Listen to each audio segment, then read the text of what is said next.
But वहां बैठकर ये कहना, तालिबान के एम्बेसडर ने लाहौर को इंडियन सिटी करार दे दिया। पाकिस्तान को मैसेज देना। अफगानिस्तान पर तालिबान के कब्जे के बाद भारत और तालिबान रजीम के दरमियान बढ़ते सफारती रवाबित ने खित्ते की सिक्योरिटी सूरत हाल पर तशवीश में इजाफा कर दिया है। ये खिलाड़ी बड़े सीधे से और बड़े सीरियस खिलाड़ी हैं। ये क्या मैसेज है पाकिस्तान? नहीं, बड़ी सीधी सी मैसेज है। अभी हम सफ़र कर रहे हैं, आप क्या समझते हैं ये जो बाकी नेबर्स हैं अफगानिस्तान की हुकूमत को 5 साल हो चुके, मुकम्मल हो चुके। आलमी जरीदे दी डिप्लोमेट के मुताबिक पाकिस्तान और अफगानिस्तान के दरमियान तनाज़े के दौरान भारत और तालिबान के सफारती ताल्लुकात मजीद मजबूत हुए। अब सुनने में आया कि ईरान के जो एम्बेसडर हैं वो भी वहाँ पहुँचे हुए हैं और इंडिया इस वक्त उनको हर किस्म की इमदाद देने के लिए तैयार है। लेकिन खैर इंटरेस्टिंग चीज़ ये है कि जो चाइना के सफ़ीर हैं इंडिया के अंदर वो भी इस इवेंट में गए हैं। चाइना के सफ़ीर भी इस इवेंट में पहुंचे हुए हैं और सिर्फ ये नहीं, और मुल्कों के सफ़ीर भी वहाँ पहुंचे हुए हैं। हमारा तो ख्याल ये था ना कि अगर अशरफ गनी की हुकूमत गिरती है और तालिबान आते हैं तो कम से कम जो भारत को स्पेस मिली हुई थी पिछले 20 सालों में अफगानिस्तान में वो ख़त्म हो जाएगी, लेकिन वो हो नहीं पाया। पाकिस्तान ने कहाँ गलती की? दोनों के दरमियान ताल्लुकात की इतनी खराबी हो जाए कि एक दूसरे पर हमले हों और एक दूसरे के खिलाफ ज़बान ऐसी इस्तेमाल हो रही हो कि जो कभी माजी में सुनी ना गई हो।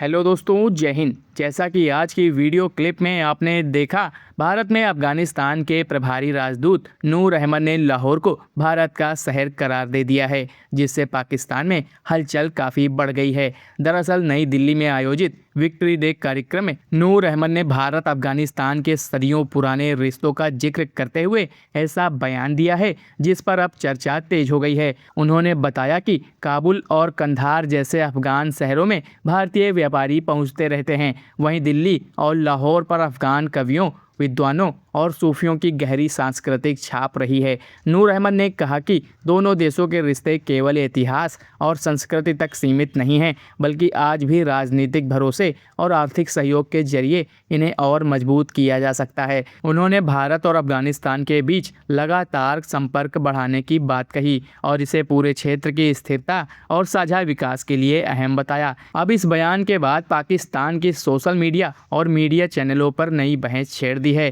दोस्तों, इस वक्त इंडिया के अंदर तो बहुत गहमा गहमी है और वो गहमा गहमी इस तरह हुई है कि जनाब इंडिया के अंदर जो अफगानिस्तान की एम्बेसी है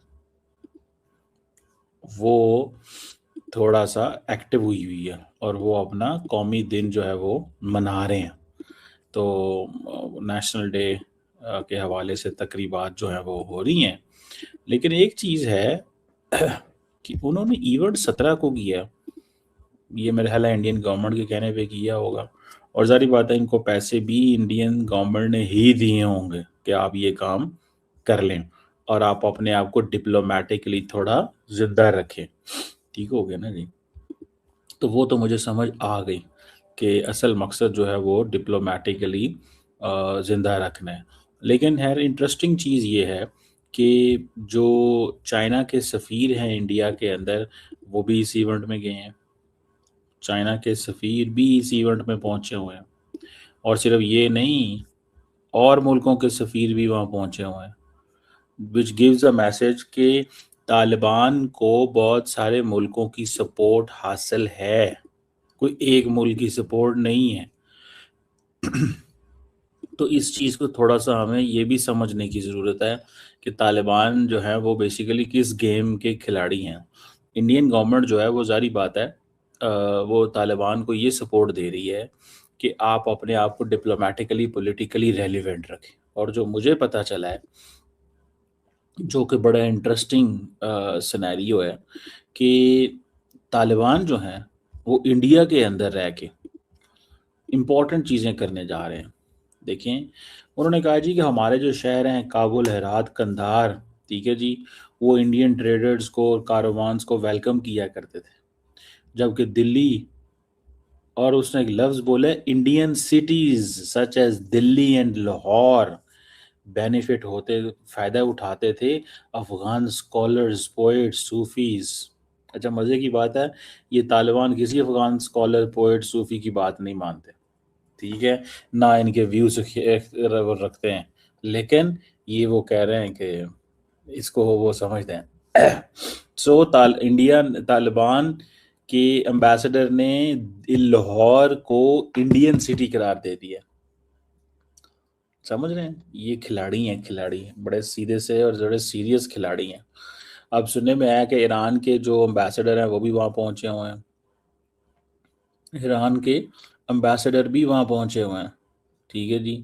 और दूसरी बात ये है कि जो बहुत सारे मुल्कों के, मतलब Russia, China, Iraq, Qatar, UAE, Palestine, niger, Oman, Mongolia, Serbia और पाकिस्तानियों को तो ज़ाहिर बात है उन्होंने नहीं बुलाया होगा, ज़ाहिर बात है उनको पता था। इंडिया ने अपना टॉप जो ऑफिशियल है वो भेजा है, वो ऑफिशियल जो फॉरेन ऑफिस में ज़ाहिर बात है हैं वो भेजे हैं। तो ये एक इट गिव्स अ मैसेज कि जो इंडियन गवर्नमेंट है वो अफ़गानिस्तान के अंदर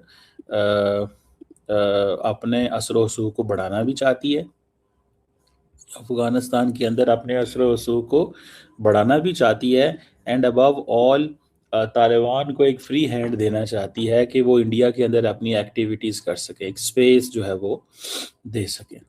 तो इससे आपको ये पता चलता है कि, और ख़ास तौर पे जो बात वो कर रहे हैं अफ़गानिस्तान के एम्बेसडर साहब कि जनाब ये सारे एंशियंट सिटीज़ जो थे अफ़गानिस्तान के, ये इंडियन बिजनेसमैन को वेलकम किया करते थे, और दिल्ली और लाहौर, ठीक है,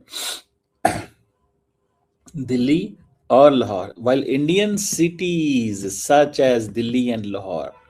तो आप देख रहे हैं ये जानबूझ के पाकिस्तान को थोड़ा सा वो जिसे कहते हैं ना गुस्सा दिलाने की, और ये कहना कि जी तुम तो कोई वैल्यू नहीं है, तुम तो देखो ना, तुम तो इंडिया का हिस्सा हुआ करते थे, जो एक उस वक्त सिचुएशन थी आज से मतलब ऑब्वियसली इंडिपेंडेंस पे। तो डोंट अंडर एस्टिमेट कि Taliban will be used, Taliban जो है वो पाकिस्तान के खिलाफ बड़े ज़बरदस्त किस्म से यूज़ होंगे और हो रहे हैं, और तालिबान को पता है इस चीज़ का कि हमें ये यूज़ होना है। वो क्यों यूज़ होना है? बिकॉज दैट गिव्स, उससे उनको लेवरेज मिलती है, उनकी अपनी लेवरेज बनती है ना, मिलती है लेवरेज। तो ये चीज़ जो थोड़ी सी we have to see and analyse that. मैं तो ज़ाती तौर पे ये समझता हूँ कि विक्ट्री डे 17 अगस्त को करना बेसिकली मकसद क्या था? मकसद ये है कि इंडिया क्योंकि मसरूफ़ था 15-16, तो वो ठीक है, उन्होंने कहा 2 दिन की ब्रेक दे दो ताकि हम तुम्हें प्रॉपर कवरेज मिल सके, आपको प्रॉपर कवरेज मिल सके।